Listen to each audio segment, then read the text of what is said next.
Halo semuanya, selamat datang di segmen analisa. Sekarang kita update terkait dengan persidangan artis kontroversial Nikita Mirzani hari ini di Pengadilan Negeri Jakarta Selatan. Sidang hari ini kayaknya relatifly lebih baik ya dalam hal adalah kondusivitasnya. Kalau di sidang-sidang sebelumnya kita lihat di sosial media kan kayaknya dari kedua belah pihak itu ada aja drama-dramanya yang justru malah mengaburkan perkara utama. Tetapi hari ini aku lihat dari konten kreator yang ada di sosial media TikTok terutama, mereka tuh mengeluhkan karena pada saat di persidangan mereka tidak bisa menggunakan alat komunikasinya untuk siaran langsung. Kayaknya dari pengadilan sudah sengaja gitu menyiapkan sebuah alat agar menghalau ya untuk sinyal masuk ke sana. Makanya relatifly cukup kondusif aku lihat. Bahkan Nikita Mirzani pun terlihat tidak begitu emosional dibandingkan dengan persidangan sebelumnya. Apakah ini mendengarkan nasihat juga dari Hotman Paris yang juga menyarankan ke Nikita Mirzani, jangan berbuat hal yang membuat hakim itu malah sakit hati. Bagaimanapun juga yang akan memutuskan nanti itu hakim, terlepas apapun fakta-fakta ataupun juga bukti persidangan. Oke, poin-poin apa aja yang kita bahas untuk hari ini? Ada beberapa hal. Yang pertama adalah untuk sidang kali ini masih sama terkait dengan dugaan pemerasan, pencemaran nama baik, dan juga TPPU atau tindak pidana pencucian uang. Dan dalam pemeriksaan hari ini di persidangan, menurut Nikita Mirzani, saksi yang dihadirkan itu lebih banyak, hampir semuanya katanya meringankan Nikita Mirzani. Tapi adakah yang tidak meringankan yang ngebuat Nikita Mirzani kesal? Kayaknya ada teman-teman. Adalah saksi yang kalau nggak salah tuh dari sebuah bank swasta di Indonesia.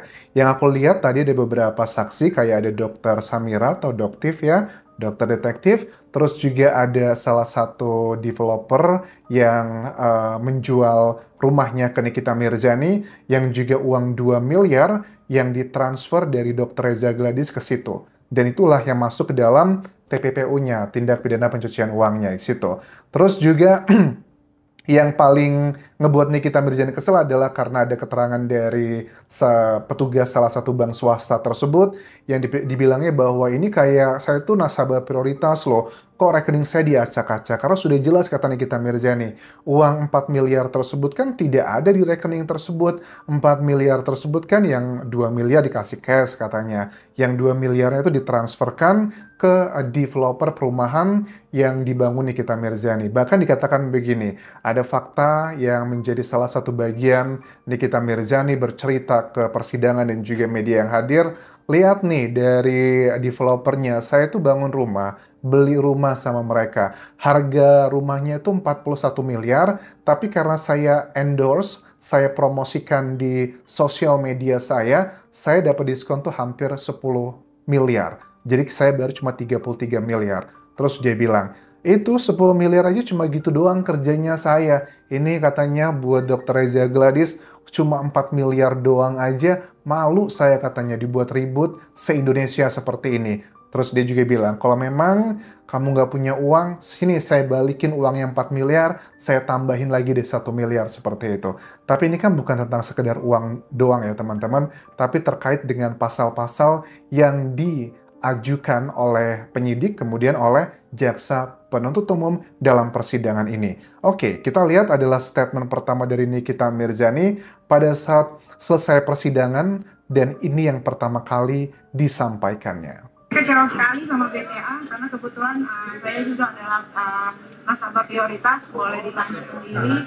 Saya kecewa banget karena rekening orang saya dobrak-abrik, padahal di situ jelas ada uang pembayaran dari Komite, endorse, dan saya kan juga open nyanyi seperti yang teman-teman media tahu. Saya suka ada di luar kota untuk nyanyi hanya sekedar 45 menit, pembayaran saya 125 juta gitu kan. Jadi saya kecewa sekali dengan BCA kenapa seperti itu, tapi nanti itu. Oke, ini menjadi salah satu poin yang pegawai banknya juga ya serba salah ya, karena ya memang kalau sudah ada surat permintaan resmi dari penyidik, bisa ya bank itu melakukan pengecekan rekening ke orang. Kalau yang minta itu orang lain tanpa ada kekuatan hukum itu memang nggak boleh. Ya aku sih nggak ngerti ya Nikita Mirzani melihatnya katanya adalah pelanggaran dari privasinya dan akan dilakukan somasi. bertambah lagi nih permasalahannya. Tapi secara hukum menurut aku Bank BCA juga yang disebutkan tadi nggak bisa berbuat apa-apa karena yang minta itu adalah aparatur negara. Dan itu memang bisa dipertanggungjawabkan. Tapi kalau memang ada hal yang salah, ya lihat aja nanti seperti apa kelanjutannya. Di bagian berikutnya pun juga terkait dengan endorsement yang dia ceritakan terkait dengan 10 miliar hanya untuk promosi di dua sosial medianya untuk perumahan yang dia beli untuk memberikan contoh gitu. Di persidangan juga disampaikan hal yang sama pada saat diwawancara sama media pun Nikita Mirzani menegaskan hal tersebut kembali ke hadapan media. Hari ini semuanya baik ya, meringankan semua sesuai dengan faktanya, memang seperti itu. Teman-teman wartawan juga tadi mendengarkan saksi dari Napapak, Pak Bambang sendiri bilang bahwasannya karena saya pernah mempromosikan Napapak dan saya taruh di YouTube saya, channel YouTube dan Instagram saya, dari harga rumah yang saya beli 41 miliar hingga didiskon jadi 33 miliar, harga endorse saya itu hampir 10 miliar gitu kan. Nah ini yang dipermasalahkan adalah uang 4 miliar. Jadi kalau Reza Gladys miskin gak punya uang, nanti 4 miliar saya tambahin 1 miliar ya. Jadi jangan terlalu digimanain gitu kasus ini, karena saya malu gitu ngurusin 4M kok sampai satu Indonesia gaduh, polisi semua udah kayak kasus pembunuhan. Oke. Kelihatan Nikita Mirzani sangat tenang dan juga suasana hatinya kelihatan baik hari ini. Cuman apakah ini yang beneran ada di dalam hatinya? Menurut aku sih enggak, teman-teman. Aku yakin di dalam lubuk hati Nikita Mirzani juga menyimpan banyak emosi dan juga kekesalan gitu. Dia mengatakan dengan kelihatan happy, cuma urusan kecil seperti ini, itu kayak lebih ke strategi aja ya, penyangkalan diri bahwa ayolah nggak usah diperpanjang gitu loh. Ini sudah simple gitu loh. Cuman gini ya, di sisi lain terlepas pro dan kontra, untuk case ini memang yang paling melemahkan Nikita Mirzani adalah terkait dengan uang 4 miliar rupiah tersebut, baik yang secara cash ataupun juga ditransfer ke developer tempat pembangunan rumah Nikita Mirzani. Karena dalam hukum itu kan perbuatannya apa dicocokkan dengan deskripsi pasal-pasalnya seperti dugaan pemerasan, TPPU, dan juga pencemaran nama baik, memang ada poin-poin yang masuk di situ. Tetapi kita juga nggak bisa pungkiri teman-teman, gara-gara Nikita Mirzani, itu banyak banget masyarakat Indonesia yang tercerahkan, dalam tanda kutip, zaman dulu kan kita bisa ngelihat ya, fenomena flexing dari oknum-oknum pengusaha skincare, mereka punya produk yang harganya murah, tapi kok bisa mahal banget, dan ternyata juga banyak yang berbahaya. Nah, dari Nikita Mirzani kita harus akui banyak orang lebih melek gitu loh. Jadi pengusaha-pengusaha nakal itu takut kalau mau ngebuat produknya yang overclaim atau terlalu mahal, atau bahkan ada barang yang berbahaya. Jadi itu memang ada sisi positifnya. Aku harap hakim juga mempertimbangkan hal tersebut karena di kondisi Indonesia yang masih belum stabil hukumnya semuanya karena kita negara berkembang, aku harap juga jangan saklek ngelihat dari pasal-pasalnya apa, perbuatannya apa. Ada faktor-faktor subjektif. Kalau dalam hukum itu adalah faktor keyakinan dari yang mulia hakim. Karena untuk memutuskan sebuah perkara, hakim itu ya paling nggak harus punya satu alat bukti yang kuat. Tapi keyakinan hakim itu harus lebih besar dibandingkan dari satu alat bukti saja. Alat bukti ada 5, ada keterangan saksi, keterangan ahli, keterangan terdakwa, petunjuk, dan juga surat. Nah, mudah-mudahan keterangan dokter Samira atau dokter detektif ini bisa dikategorikan sebagai keterangan ahli, karena kan beliau juga adalah dokter. Di sini, sepenangkapan aku, Dr. Samira itu mengaku bahwa dirinya itu dugaannya ditawari uang 20 miliar dari Dr. Reza Gladys dan suaminya yang bernama Mufid. Bahkan katanya mereka itu atau suaminya datang 3 kali ke rumah saya mau menemui dan juga mengirimkan lewat cek. Tentunya ini adalah baru statement satu pihak, harus ada alat bukti kuat lainnya, apakah itu betul atau fitnah. Coba kita simak dalam persidangan hari ini, cuplikan dari Dr. Samira berikut ini.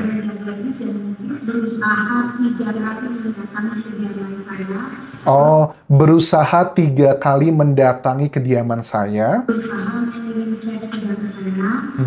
Dan yang kedua, itu menawarkan untuk mengganti review hasilnya. Jadi Menawarkan mengganti review hasil lab. Tujuannya? memberikan hasil yang baru, di mana saya diminta untuk membuat video video TikTok yang baru sesuai dengan permintaan, sesuai dengan hasil yang sudah Mufid kirimkan ke handphone saya. Tapi di situ saya Oke, jadi reviewnya kayak review berbayar, tapi berbayar atau enggak itu sebenarnya boleh-boleh aja dalam dunia endorsement. Cuma kalau sudah ada penipuan, itu yang nggak benar. Aku tangkap di sini kesannya bahwa timnya Dr. Reza Gladys mau memberikan uang 20 miliar. Ada nggak nih Dr. Samira bukti-bukti kuat tersebut? Kalau cuma statement satu aja, ini belum kuat ya secara hukum, karena dalam hukum itu untuk mengkategorikan satu hal fakta, minimal harus ada 2 alat bukti. Ya bisa aja dengan asisten rumah tangga ya Dr. Samira kan bisa ngasih tahu ada kedatangan misalnya suaminya Dr. Reza Gladys yang bernama Mufid tersebut.